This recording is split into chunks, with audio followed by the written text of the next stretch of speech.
What's going on, everybody? Nailsight Gaming here once again with another deck tech video, and today we are looking at my rat tribal deck led by Marrow-Nor. Marrow-Nor is a 2/3 rat rogue for 3 black that says all rats have fear, which means they can only be blocked by black or artifact creatures. He also has tap, sacrifice a rat, put X 1/1 black rat creature tokens into play, where X is the number of rats you control. So this deck revolves around rat colony. Now you can have as many rat colonies as you want in your deck, even though this is a singleton format. That is the exception. So what we want to do with this, right, is attack. And after declared blockers, you tab your commander, sacrifice a rat, make a bunch of rats. Rat colony gets bigger, because we'll see here in a bit. Either that, or you can wait to blocks, or you can wait. I mean, you can do it on your main phase, but I wouldn't recommend it. But you could wait to the end step so that when your rats come in unexpected, they don't have summoning sickness on your turn. So there's a lot of cool things to do. I want to give everybody a heads up. I know there are a lot of infinite combos that can happen in this deck. I've taken out all of those pieces, but if you're interested in infinite combos, check the Mox Field link down below and go ahead and look at the considering section, and you'll see a bunch of pieces. Other win cons that are not favorable personally to me, like the Mortal Kombat win con. I just find it boring and very risky, since people could just exile your graveyard at any time. Anyways, rat colony. Okay, here we go. Okay, rat colony. Rat colony is a 2/1 rat for 1 and a black. It says that it gets +1/+0 for each other rat you control. So if you control 7 rats, rat colony gets +6/+0. And a deck can have as many cards named rat colony in it.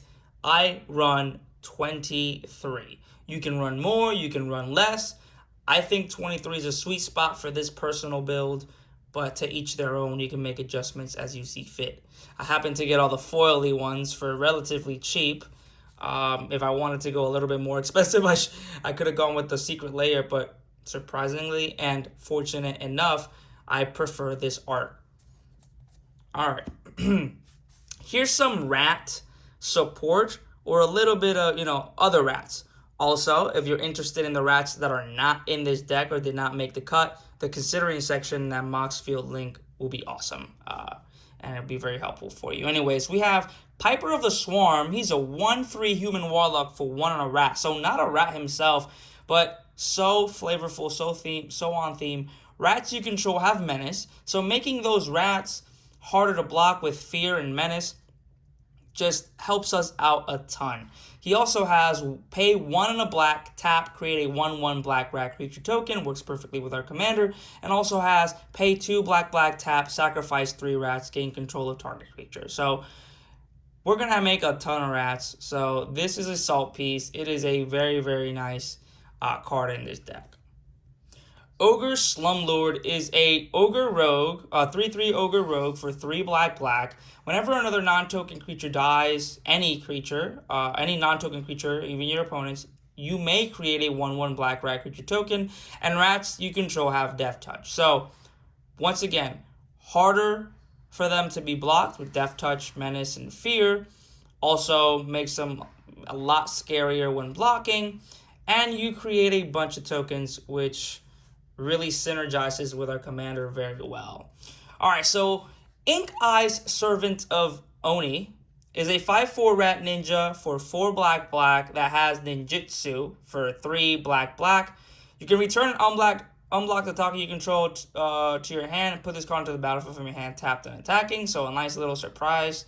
And whenever Ink Eye, Servant of Oni, deals combat damage to a player, you may put target creature card from that player's graveyard onto the battlefield under your control. That is crazy, especially with the ninjutsu and all the ways to make these guys not unblockable necessarily, but very hard to block. And he has pay 1 and a black to regenerate him or her. So that's pretty darn cool. Pack Rat is a star rat for 1 and a black. His power and toughness are equal to the number of rats you control. It has pay 2 and a black, discard a card, put a token onto the battlefield that's a copy of Pack Rat. So I was between this and another rat that's out of the deck that you can see, but I like it. I mean, it's not as good as the others, but it's nice to have. You can make copies of Pack Rat, and the long game. It's kind of a better card for if you're playing a long game, but usually it's not a long game. Anyways, Crypt Rats, it's a 1/1 rats for 2 and a black that has pay X. Crypt Rats deal X damage to each creature and each player. Spend only black mana in this way. I've pretty much made games go, be a draw. Somebody's about to win the game. I'm like, no, you're not. Instant speed, just pay whatever, and then we all kill ourselves. If we have ways to gain life, which in this deck, I think there's only 2 ways to do so, then we're ahead of the game. But no, this is pretty chaotic. You can use it to just board wipe if you want, or you can use it to kill everybody in one shot. Now, I feel like Crypt Rats goes better in another deck. So there is, Rat Colony, and then there's another that costs two colorless and a black, and it says he gets +1/+1 for every rat or every other rat you control. But I prefer Rat Colony because it costs 2, even though it only has a +1/+0 for each other rat. I just like to get my rats out there fast. And that will work best with them because you can board wipe you can pay 5, and if there's 6/6s, you're gonna be fine. Your opponents are not. Blood Artist, we're gonna be sacrificing or just attacking with a lot of tokens. So every time those tokens die, they're all gonna be 1/1 most of the time. So if they block, they kill the rat, they take 1, you gain 1, and if they don't block, they take 1. So either way, they're gonna be taking that little bite from that rat. Silverport Cutthroat is another piece, another aristocrat piece, a 1/1 human rogue ally for 1 and a black. Whenever him or another creature you control dies, each opponent loses 1 life, you gain 1 life. So there's actually 4 ways to gain life in this deck. 5 ways with this one. So Ayara, First of Lost Wayne, I cannot pronounce that. It's a 2/3 elf noble for black. Whenever she or another black creature enters the battlefield under your control, each opponent loses 1 life and you gain 1 life. This piece is awesome. When you're tapping your commander and making 7, 8, 9, 10, you name it, rat tokens, you are dealing some crazy damage and gaining a ton of life. Also, you can tap, sacrifice another black creature to draw cards, so a little bit of a card draw engine there. But very, very nice card to have. As well as Sir Conrad the Grim. He is a 5/4 human knight for 3 colorless and black. Whenever another creature dies or a creature card is put into a graveyard from anywhere other than the graveyard, other than the battlefield, or a creature card leaves your graveyard, Sir Conrad the Grim deals 1 damage to each opponent. So once again, this says when another creature, so it could be any creature, including your opponents. It also says when they leave the graveyard, which is great because we have 2 mass retrieval pieces in this deck, which is going to deal an absolute ton of damage. His second activated ability is pay a colorless and a black. Each player puts a top card of the library into their graveyard. Okay, so we're going to start seeing some sack outlets here. I didn't go for the creature sack outlets in this one. I decided to go with the classic artifacts, starting with Altar of the Brood. It is an artifact for 1. Whenever another permanent enters the battlefield under your control, each opponent puts a top card of his or her library into his or her graveyard. Permanents, tokens are permanent. You're making 7 tokens, 8 tokens, however many tokens you're making. It says target opponent. No, each opponent will mill them. So milling a ton of cards, and then with Sir Conrad on the battlefield, oh Jesus. Altar of Dementia is an artifact for 2. Sacrifice a creature. Target player puts a number of cards equal to that creature's power from the top of his or her library into his or her graveyard. So our rat colonies will be huge. So we will be milling them for a lot. As a matter of fact, I feel like I should probably add a Rise of the Dark Realms in this deck, because if I'm milling them so much, it'd be awesome to steal their creatures, but it's just not on theme, guys. I want to stay on that rat theme. So Phyrexian Altar, of course, an artifact for 3. Sacrifice a creature, add 1 mana of any color to your mana pool. This is very, very powerful in this deck, and any deck it's in, really.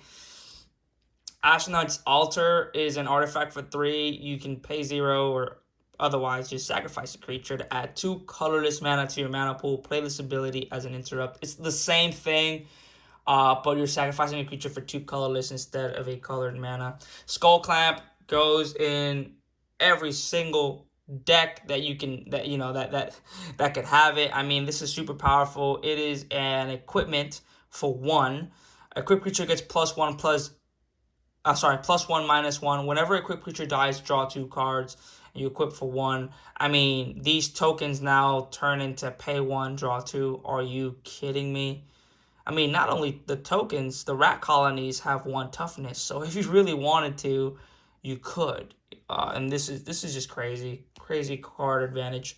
Lightning Greaves, an equipment for 2. Equipped creature has Haste and Shroud, and you equip it to, of course, anybody that you want, but I would do the commander so you can get him down and tapping immediately. You also want to protect him because he's going to be a threat. Trust me. 1,000-Year Elixir is an artifact for 3.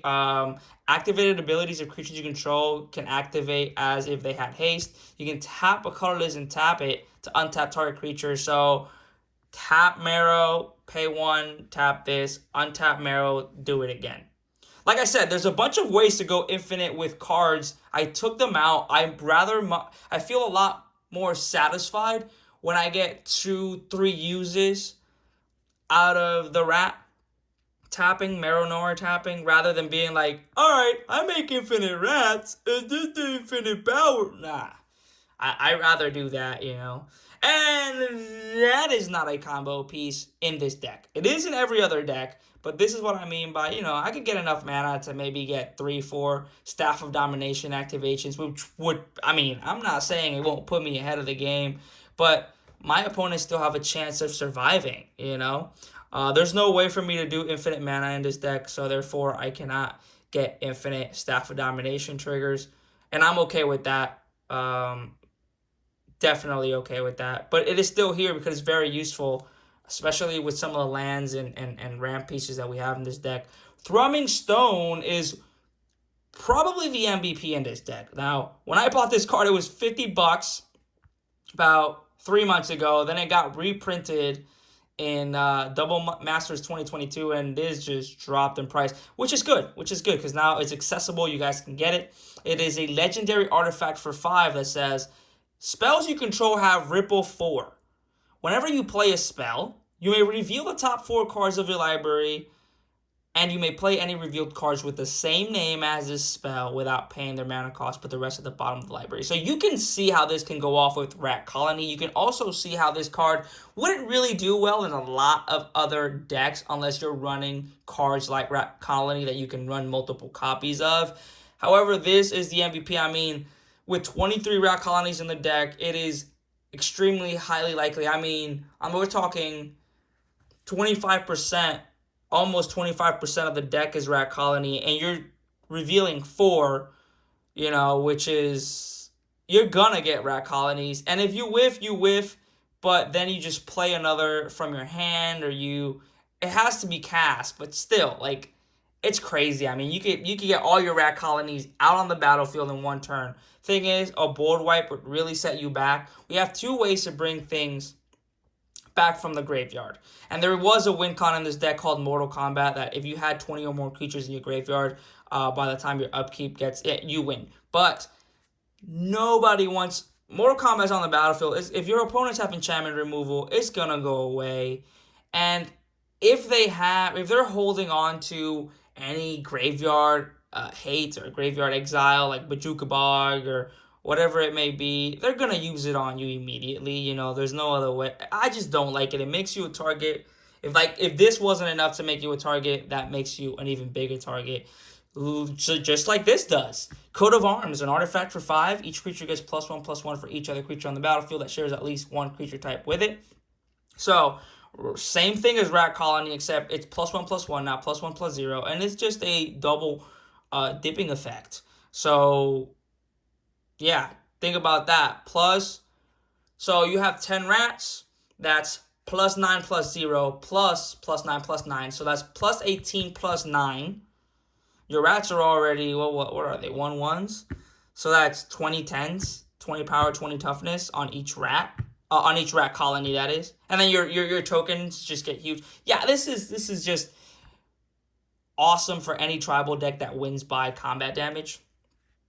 Dark Ritual, we're getting into the ramp pieces here. Dark Ritual is just a great ramp spell in black. It's a instant for a black, and you can add 3 black mana to your mana pool.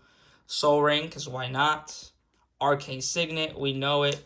Sword of the Animus, I just added this card in. I mean, I decided I was going to sell all my extra copies of Sword of the Animus, and I noticed that I had 5, so I stuck one in each mono-color deck, and I feel like it's worth it. I'm always going to be attacking with my rats.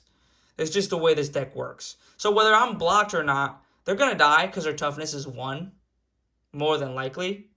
Except for this, they're, 2/2s, but I'm attacking, and then I'm putting this on another one, and I'm attacking, and I just want to get all my swamps out there because I do run Urborg, I do run Cabal Coffers, I do run a couple other cards that make my swamps tap for double, like, you'll see it here in a little bit, but you want to get your swamps out there, and this is one of the best ways to do it. Jet Medallion, of course, it's an artifact for 2. Your black spells cost 1 less to cast.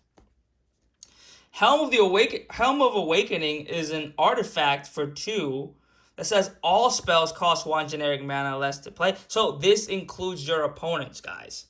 So that's the bad thing. However, the reason why this card is in here is because I have a Bola Citadel with a divine, where the Sensei's Divining Top, sorry. And this is a pretty much, not necessarily an infinite combo, because you still need to pay the 1 mana for... Actually, no, it is an infinite combo. Sorry, it's not an infinite combo if I win. So once we get... So keep this card in mind as we get to the next cards. I should have ordered it this better as a combo together. But keep in mind, Helm of Awakening, all spells cost 1 generic mana less to play.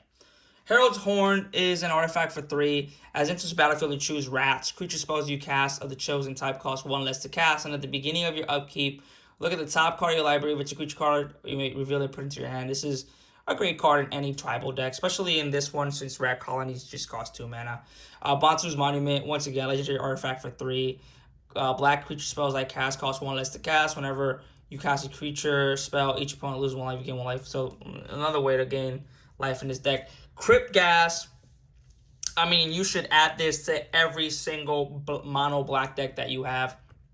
It is a 2/2 spirit for 3 and a black. Whenever you cast a spell, you may pay white or a black. If you do, each opponent loses 1 life and you gain that much life. And before people go crazy over, but it's Orzhov.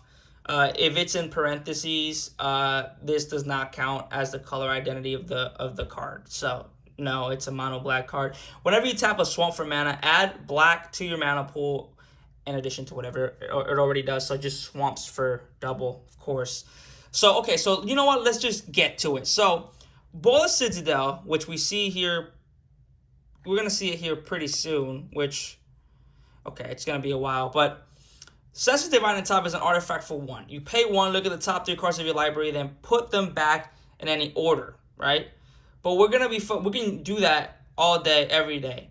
But on the second one, you can tap, draw a card, and then put this card on top. Now, Bola Citadel allows you to look at the top card of your library at any time. You may cast spells from the top of your library, but instead of playing the mana cost, you pay life equal to that card's mana cost.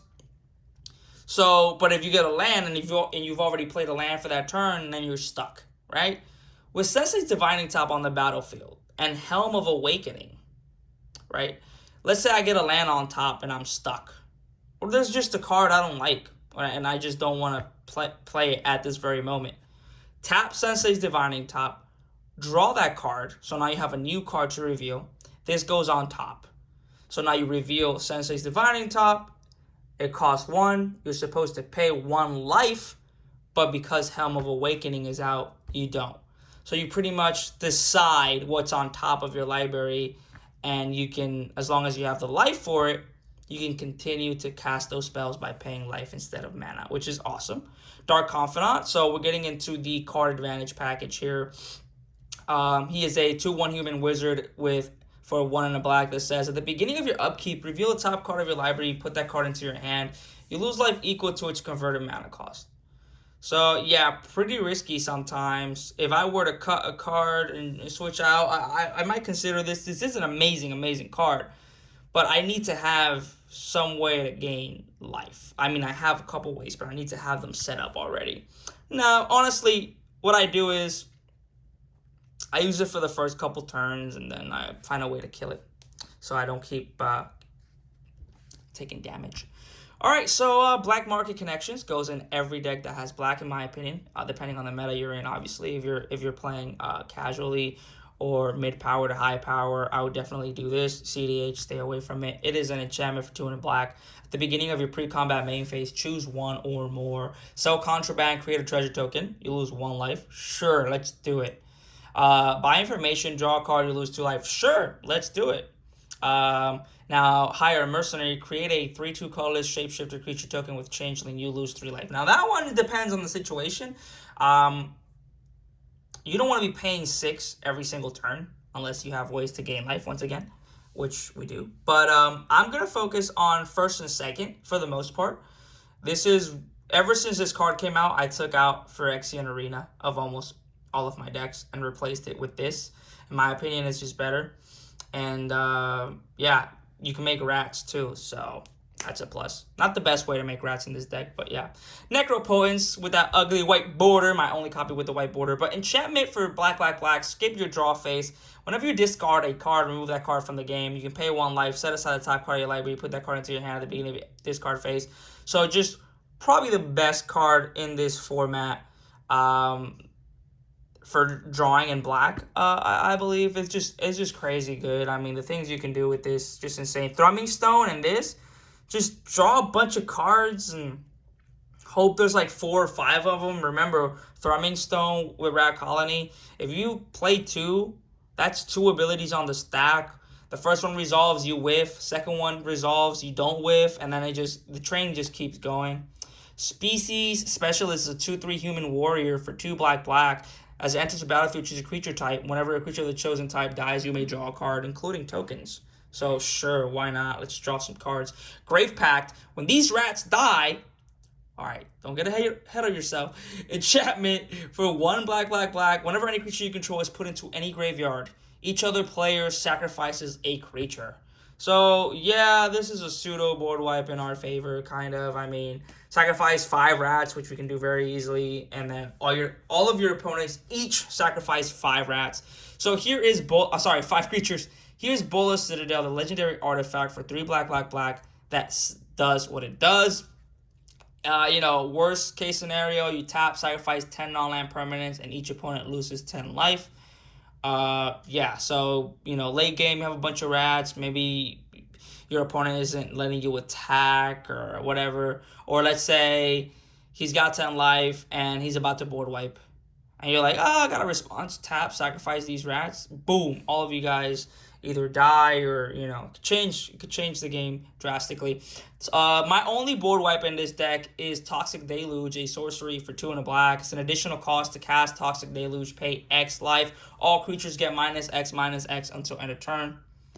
And then the 2 ways that we're going to get our rats back is Living Death and Patriarch's Bidding. Living Death is a sorcery for 3 black that says each player exiles all creature cards from his or her graveyard, then sacrifices all creatures he or she controls, then put all cards he or she exiled this way onto the battlefield. This with Sir Conrad on the battlefield and any other aristocrat piece is amazing.